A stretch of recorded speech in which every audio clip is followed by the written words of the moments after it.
ብዙ ነገሮች እያቀድናቸው የሚፈርሱብን ምክንያት ልብ ስላላመነበት ነው። መልካም ነገሮች ሁሉ ክፉ ነገሮችም አንድ ጊዜ ልብ ካቀደ በኋላ እነዚያን ነገሮች ማስተካከል ጨርሶ የማይቻል ነው። ታውቃላችሁ አይደል? ሰይጣን አሁን ጾመኛ ነው። ሰይጣን ከተፈጠረ 7516 ዓመት ሞላው። እስከ ዛሬ እህል ቀምሶ አያውቅም። የሰይጣን ጾም አያድንም፣ ልቡ ተቃዋሚ ስለሆነ። እንለፋለን እኮ ሰይጣንም ይለፋል። መልፋት ብቻውን አያድንም፣ ልብ ጋር መያያዝ አለበት። ልባችንን እንጠብቅ፣ የብዙ ነገር መመላለሻ እናድርገው። መለወጥ የሚመጣው ልብ ሲጠበቅ ነው።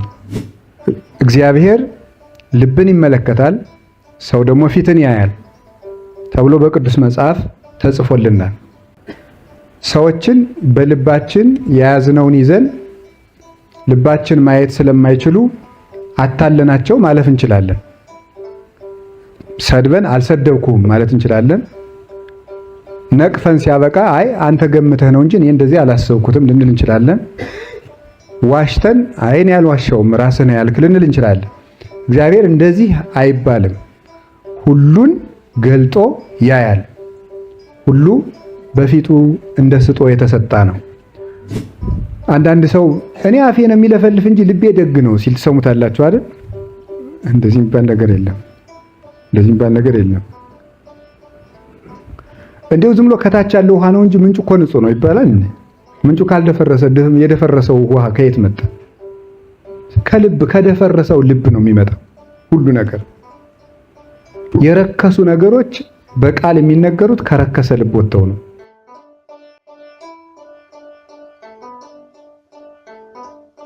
ሰው የህይወቱ ጉዳይ የሚወሰነው በልቡ ነው። በልቡ ይወሰናል። ልቡ ከተበላሸ ህይወቱ ሁሉ ይበላሻል።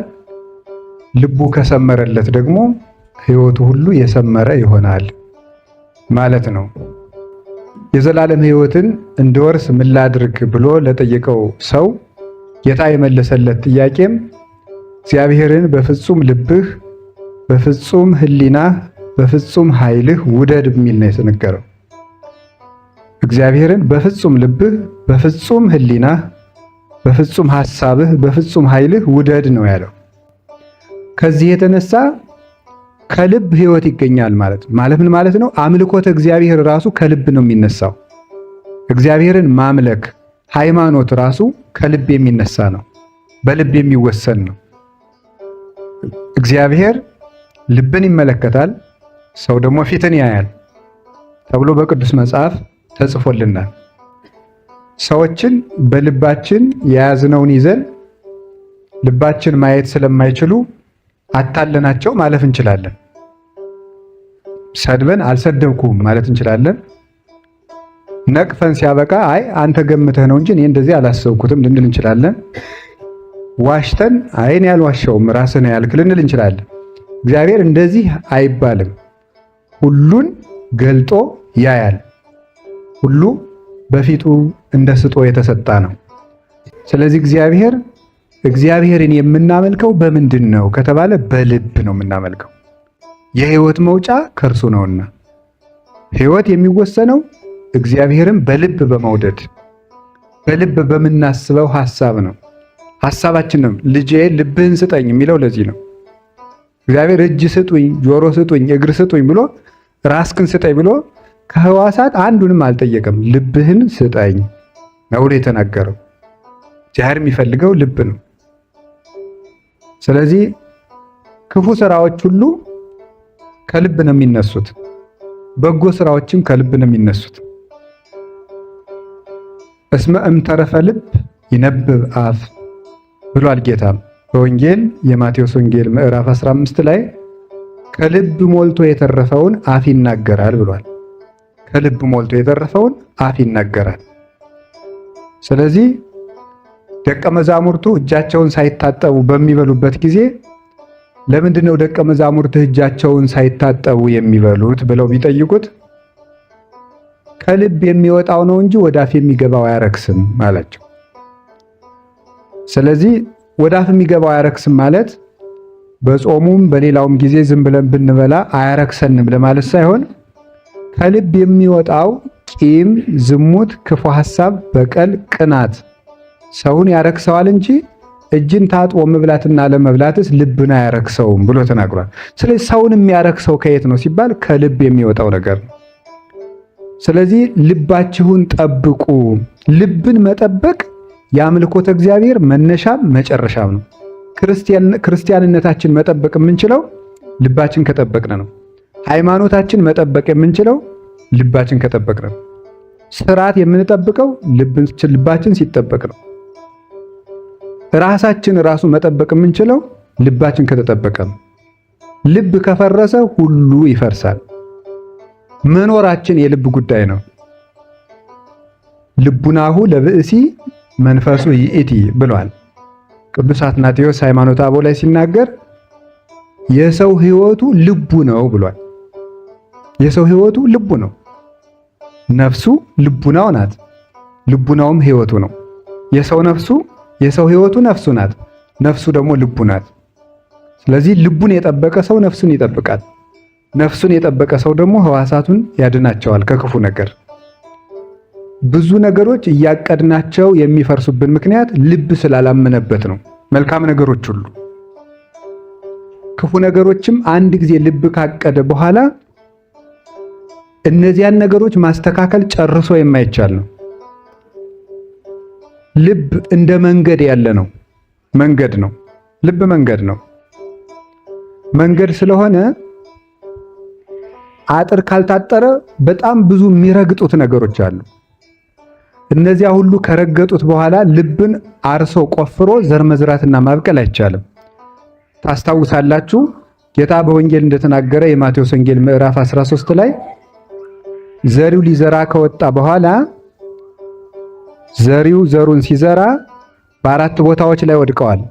ከአራቱ ቦታዎች ላይ አንዱ የወደቀው ምን ላይ ነበር የወደቀው? መንገድ ላይ የወደቀ ነበር ይላል። መንገድ ላይ የወደቀውን ወፎች መጥተው ለቀሙት። መንገድ የተባለ ምንድን ነው? ልብ ነው። በመንገድ ላይ የወደቀ ወፎች መጥተው ለቀሙት ተብሎ የተነገረ ስለምንድን ነው? መንገድ ምን አይነት መሬት ይመስላችኋል? በቀላሉ ልትጭሩት የማትችሉት ነው። ለምን? ብዙ ሰው ሲረግጠው ኑሮ በጣም የጠበቀ የዓለትን ያህል ጥንካሬ ገንዘብ ያደረገ መሬት ነው። ያንን መሬት በቀላሉ ነገር መቆፈርም ማረስም አይቻልም።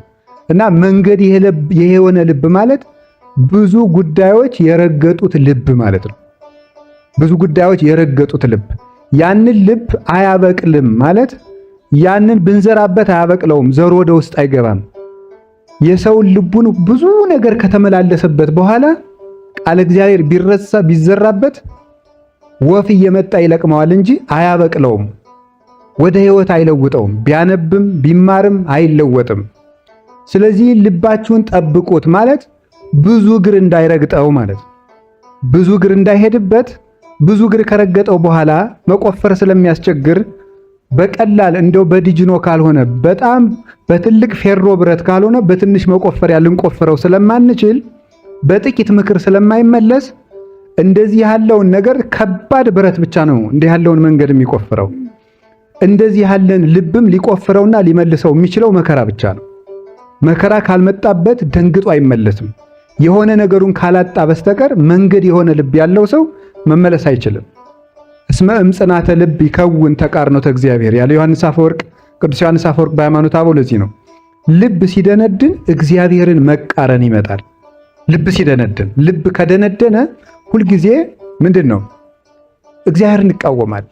እስመ ግዙፈ ልብ ዘልፈ ይትቃወሞ ለጽድቅ እግዚአብሔር። ልቡናው የደነደነ ሰው ሁልጊዜ የእግዚአብሔርን እውነት ሲቃወም ይኖራል። ተቃዋሚ ነው።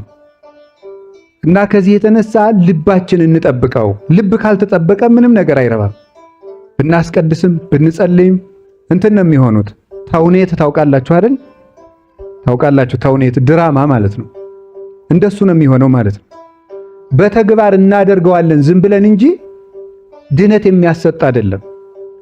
ማመንና የዘላለም ሕይወት የሚያሰጥን ሥራ መስራት ደግሞ በልብ ጨምሮ ሲሰሩት እንጂ እንደ ድራማ በተግባር ብቻ ቢያከናውኑት ምሕረት አያሰጥም። እንሰግዳለን እኮ፣ እንጾማለን እኮ፣ እንጸልያለንም። ምጽዋትም እንሰጣለን። ሰው ከሚውልበት እንውላለን። በዓል እናከብራለን። ታቦት ሲወጣም እልል እንላለን። ብቻ ሰው የሚያደርገውን ሁሉ እንጸድቃለን ብለን እናደርገዋለን። ከልብ ጋር ካልተያያዘ ግን ምንም ታውቃላችሁ አይደል? ሰይጣን አሁን ጾመኛ ነው። ሰይጣን ከተፈጠረ 7516 ዓመት ሞላው። እስከ ዛሬ እህል ቀምሶ አያውቅም። የሰይጣን ጾም አያድንም። ልቡ ተቃዋሚ ስለሆነ እንለፋለን እኮ ሰይጣንም ይለፋል። መልፋት ብቻውን አያድንም። ልብ ጋር መያያዝ አለበት። ልባችንን እንጠብቅ። የብዙ ነገር መመላለሻ እናድርገው። መለወጥ የሚመጣው ልብ ሲጠበቅ ነው። ታውቃላችሁ አይደል? ሰው ለቤቱ በር እንዴት እንደሚጠነቀቅ ታውቃላችሁ? በጣም ነው የሚጠነቀቀው። ቤቱን በዛች ቀዳዳ ትል እንኳን እንዳይገባት ምኗን ሸጉጦ ለአንድ ቀን እንኳን ብትቀደድበት የሆነች ነገር ደፍኗት ያድራል። ወደ ልቡ ግን በጣም ብዙ ነገር ነው የሚገባው። ልባችን ተበሳስቶ ያለቀ ነው። ብዙ ነገር ይገባል። በቀላሉ ደግሞ ማስወጣት አንችልም። እንደዚያ ከሆነ ሕይወትም አይስተካከልም ወይም አያድግም፣ ተመስጦም የለውም። የምናደርገው አምልኮተ እግዚአብሔርም ድግግሞሽ ከመሆኑች ጣዕምም አይሰጠንም፣ አይመስጠንም። ሁሉ ስራ ወደ መሆን ይለወጣል ማለት ነው። እንኳን ማስቀደስ መቀደስም አይመስጥም። እንዲያ የሆነ ሲመጣ ወደ ስራነት ይሆናል በቃ። ወይም ግዴታን እንደመወጣት እንደመወረድ ማለት ነው። የሆነ ነገርን እንደማከናወን በቃ የታዘዙትን ባንወደውም አለቃችን ስላዘዘን ብቻ እንደምናደርገው ዝም ብለን እናደርጋለን። ግድ ሆኖብን ሲኦል እንዳይበላን ገሃነም እንዳንገባ እንዳይፈረድብን ለዚህ ብቻ ብለን ማለት ነው። ፍቅሩ ሳይኖረን፣ ተመስጦ ሳይኖረን፣ ሐሳቡ ሳይኖረን። ስለዚህ የእግዚአብሔር ቤተሰቦች ቀላል ነገር እንዳይመስላችሁ ልብን ማጣት። ልብ ያጣ ሰው ምንም የለውም። ምንም ነገር ትልቅ ቤት ሰርቶ ሰው የብረት አጥር ያጥርለታል፣ ግንብ ይገነባል። በዛ ላይ ደግሞ ምንድን የሚባለው ይሄ አደገኛ አጥር የሚባል ደግሞ በኤሌክትሪክ ጭምር የሚሰራ ያደርግበታል። እነዚያ አጥሮችና እነዚያ ዘበኞች ግን ልቡን አይጠብቁለትም። ልቡን ብዙ ሽፍታ ዘርፎታል። ቁሳቁሶችን የሚጠብቁ ዘበኞች ግን አሉት፣ ዕቃ የሚጠብቁ ዘበኞች። ልቡ ግን ተዘርፎ ያለቀ ባዶ ቀፎ ነው። ለዕቃው ዘበኛ አለው፣ ለልባችን ግን ዘበኛ የለውም። ልብ ካልተጠበቀ ምን ዋጋ አለው ብላችሁ ነው። እና ልባችን የሕይወት መውጫ ከእርሱ ነውና ለዚህ ነበረ ቅዱሳን አባቶቻችን ስለ ልብ ሲጸልዩ የኖሩት። አንዳንድ ሰው እኔ አፌ ነው የሚለፈልፍ እንጂ ልቤ ደግ ነው ሲል ትሰሙታላችሁ አይደል? እንደዚህ የሚባል ነገር የለም። እንደው ዝም ብሎ ከታች ያለው ውሃ ነው እንጂ ምንጩ እኮ ንጹህ ነው ይባላል። ምንጩ ካልደፈረሰ የደፈረሰው ውሃ ከየት መጣ? ከልብ ከደፈረሰው ልብ ነው የሚመጣው ሁሉ ነገር። የረከሱ ነገሮች በቃል የሚነገሩት ከረከሰ ልብ ወጥተው ነው። ሐሰት አንደበት የሚናገረው ሐሰተኛ ልብ ያበቀለውን ነው።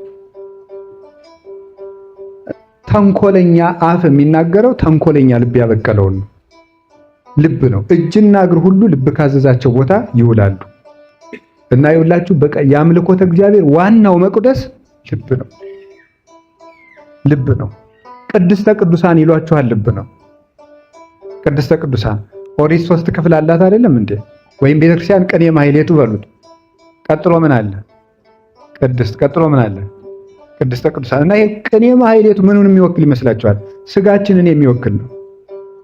ከራስ ጠጉራችን እስከ እግር ጥፍራችን ያለውን ስጋችንን ነው የሚወክለው። ቅድስት የሚባለው ደግሞ ነፍሳችን የሚወክል ነው። መቅደስ ወይም ቅድስተ ቅዱሳን የሚባለው ልብን የሚወክል ነው። የመጨረሻው ካህናት ገብተው የሚቀድሱበት መቅደስ ነው የሚባለው። እና ስለዚህ መቅደሱ ልዩ ክብር እንደሚሰጠው ከቅኔ ማህሌቱ ቅድስቱ ይከብራል። ለምሳሌ በቅድስቱ የሚቆርቡ ብቻ ናቸው። ከሚቆርብ ሰው ውጭ በቅድስቱ ገብቶ የመቆም ስልጣን የለውም፣ አልተፈቀደለትም። ከቅኔ ማህሌቱ ቅድስቱ እንደሚከብረው ከስጋ ክብር የነፍስ ክብር ይበልጣል። ከቅድስቱ የመቅደሱ ክብር እንደሚበልጠው ከዚህኛው ደግሞ ከነፍሳችን ደግሞ የልብ የነፍስ የመጨረሻዋ ቅድስናዋ ንጽሐ ልቡናዋ ይበልጥላታል። ስለዚህ ስጋ አይምሮ ወይም ህሊናና ልቡና ናቸው ቅኔ ማህሌት፣ ቅድስት፣ መቅደስ የሚባሉት። ስለዚህ የመጨረሻው ለካህኑ ብቻ። በብሉይ ኪዳን ደግሞ ስትሄዱ በኋላ እነግራችኋለሁ እንዴት እንደሆነ። በብሉይ ኪዳን ደግሞ ስንመለከት በብሉይ ኪዳን ዘመን በቅድስተ ቅዱሳኑ መግባት የሚችለው ማን ነው?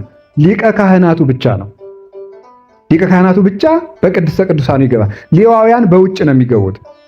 ፍጡራን አፋውን ይባርካሉ። መልአክም ሆነ ካህንም ሆነ በአፋ ነው የሚባርከው። ልብ ውስጥ ገብቶ የሚያድረው የሚቀድሰው ሊቀ ካህናት ኢየሱስ ክርስቶስ ነው። በሐዲስ ኪዳን መቅደሶቹ እኛ ነን። አንደኛ ቆሮንቶስ ምዕራፍ 3 ቁጥር 17 16 ላይ እንደተነገረው ኢተአምሩኑ ከመ አንትሙ ታቦቱ ለመንፈስ ቅዱስ፣ እናንተ የመንፈስ ቅዱስ ማደሪያ እንደሆናችሁ አታውቁምን ተብሎ እንደተነገረን አሁን የሐዲስ ኪዳን መቅደሶች እኛ ነን። በዚህ መቅደስ የሚገባው ሊቀ ካህናት ደግሞ ክርስቶስ ነው። ይሄ መቅደስ ክርስቶስ እንዲገባበት የተፈቀደ ነው። ምናልባት ሌዋዊ ወይም ሌላ ሰው ወደ ቅድስተ ቅዱሳን ቢገባ መልአክ ይቀስፈዋል። በልቡናችን እንደዚያ ያደረገ ሰው ቢኖር በሀገር ላይ ሁሉ መቅሰፍት ይወርዳል። ልባችን ከክርስቶስ ፍቅር በላይ ሌላ ነገር ቢገባበት ሕዋሳታችን ሁሉ ደዌ ኃጢአት በሙሉ ይቀስፋቸዋል፣ ይጠፋሉ፣ በረዶ ይመታቸዋል። እናማ እንደዚያ ስለሆነ ልባችን ጠብቁ። ልባችን ለመጠበቅ ያብቃን።